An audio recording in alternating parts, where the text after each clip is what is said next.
I mean, and this is what former President Ramos hinted on as well when he gave his criticisms about President Duterte's, how shall we say this, chosen activities at the APEC. He avoided the leaders' retreat, which President Ramos, former President Ramos said that sometimes you get a lot of things out of this when you break down the groups. And as well the family photo, which is very significant. So what could we have lost out on those things that he opted to not participate in? Well, I mean, I understand he's dust up with President Obama and the awkwardness there.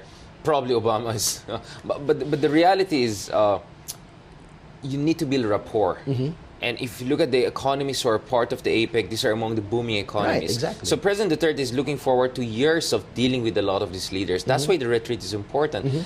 And the reality is that our president is very misunderstood around the world. That was also a good opportunity for him to better explain to the world about our policies. Although I heard that the Kiwi, the New Zealand foreign minister, was supposedly charmed by President Duterte.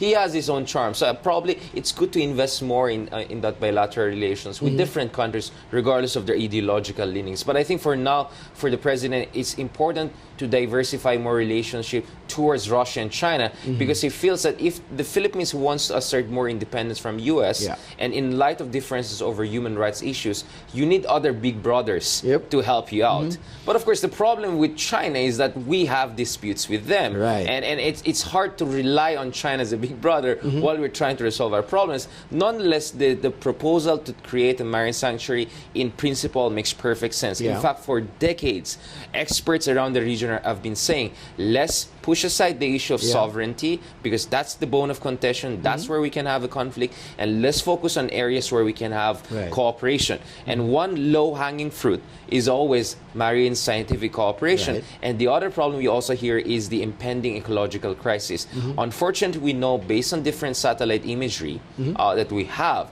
it shows that, you know, the resources within the lagoon, for instance, in Panatag Shoal, have been exhausted. And we have some of the photos. We'll show them on the screen. Yes, we have some of the photos we'll be discussing very shortly. So one of the problems we're facing there is that you have a lot of species there who are on the verge of extinction.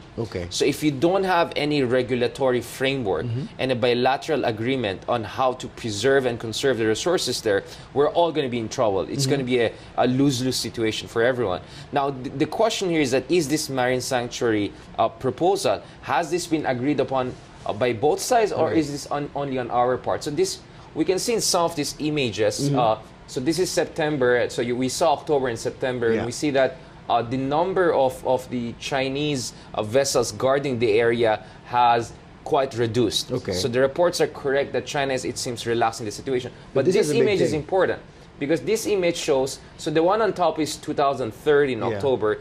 It shows that the area is not so much scarred. This is area around Scarborough Shoal, but the image below shows a lot of scars. Those scars are signs of certain aggressive clam digging activity, most likely by Chinese fishermen. So hopefully we can see in other images. This is by CSIS in Washington, D.C. Other images show that actually January of this year, there were a significant number of Chinese vessels inside the lagoon. And most probably they emptied the area earlier this year. So you have a situation of potential extinction for a lot of those very exotic and precious resources within the lagoon. So I think there's a sense of urgency on the part of both sides that we have to have a marine conservation strategy to deal with that. But hopefully this is something that is being agreed upon by both sides. The other complications I'm hearing from experts is that if you created a marine sanctuary, what about the necessity for a fisherman to have a rest and rescue fallback option within the lagoon? Because remember, the president has said that our fishermen can still go and fish in the surrounding area of the Panatag Shoal or Scarborough Shoal. They cannot fish anymore within the lagoon, but can they still go in the lagoon for rest and rescue if they need it? Because it's not easy to go there and go back again to their fishing communities. So this is where the devil is in the detail. And the other thing that is not yet clear to me is, are the Chinese side also agreeing to this? Because if it's only us declaring it unilaterally, then it is us tying our own hands without making sure that the other side respects it. So this has to be agreed upon by both sides. Nonetheless, I think any of these initiatives are a good step in the right direction. Because in situations as sensitive as this, you have to, first of all, for the meantime, at least put the issue of sovereignty dispute aside. and then focus on areas of common interest. And I think a marine sanctuary is one way for the both sides to rebuild the confidence and trust that has been lost over the past few years. And I think so that's a big step in terms of goodwill. Yes, definitely. This is one of the ways to start it. The other thing I was hoping was that, because a few weeks ago I heard that the Philippine Coast Guard will also start patrolling and also accompanying our fishermen and going to those areas. I think this has to continue because I haven't seen any follow-up information. Because the Chinese, whenever their fishermen go to an area, they have a flotilla of protection. They do. By their law enforcement agencies. So the fishermen always have a fallback option if there's a storm, there's a contingency. So they feel strong and they feel emboldened. Why shouldn't we do that? I mean, the fact of the matter is that yes, President Duterte wants to find a common understanding and modus vivendi with China, but we should not give up our claim in the area. And I think one way of doing that is, while we're trying to negotiate a final agreement, a formal agreement with them, we have to protect our own fishermen. And I think our Philippine Coast Guard should be more involved in this and has to also patrol the area, because there's always a threat of harassment, and at the same time, there's always a possibility for contingency. So our Coast Guard should go there and help and protect them. Now the question is, can we do that? Can our Coast Guard do that? Do they have the facilities and the manpower to do that as well, as much as China is doing that? Well, the reality is that for the past 2 or 3 decades, we never invested as much as we should have in our Philippine Coast Guard. The problem is that I think the Coast Guard has always been one of the most underappreciated, and yet, in my opinion, the most important element. I agree with you. I mean, we're an archipelago. We got to protect our shores, all, not just the western side, the eastern side, all around. And the thing is, the Coast Guard are called the Whitehall. They're civilian law enforcement agencies. So if ever they get into some sort of a dust up with another country, it's not a ground for war.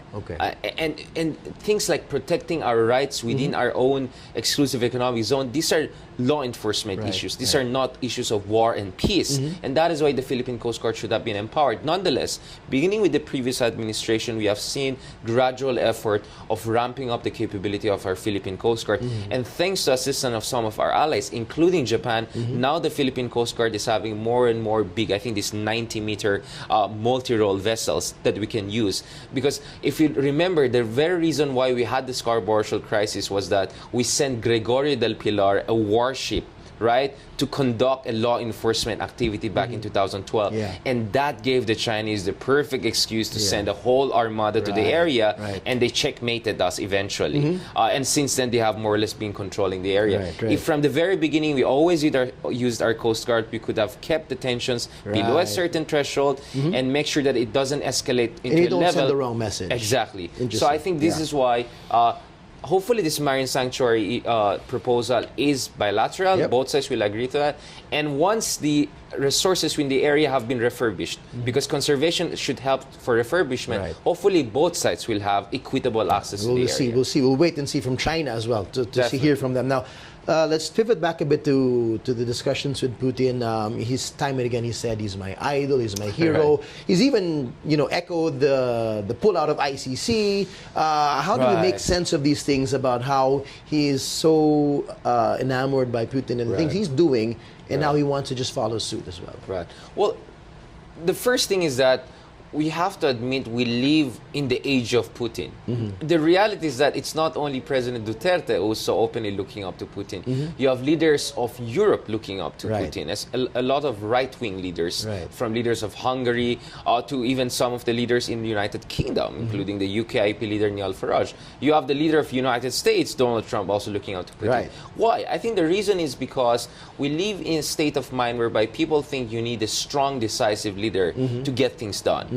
And if you look at President Duterte, that was his style as a mayor in Davao. So he kind of feels affinity to the style of Mr. Putin. And now as the president of the Philippines, he feels that he needs to continue that kind of decisive style of leadership. Now, the thing is this, when it comes to Russia, we also have to realize that this is not the Soviet Union superpower that we knew.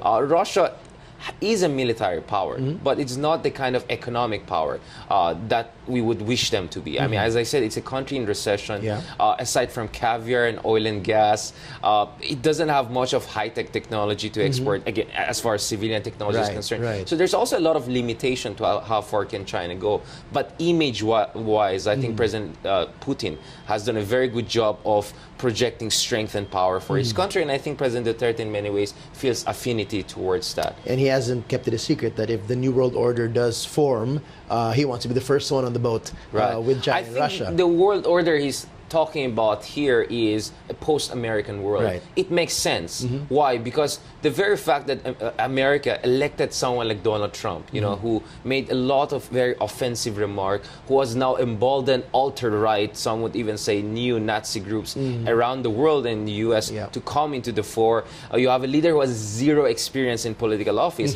I think that first of all puts into question American exceptionalism and its democratic maturity. Right. And then the second issue is that you have also a leader in Donald Trump who's saying America comes first. So that means less commitment on the part of America to underwrite the global order. So in short, we're no longer going to be the global policeman.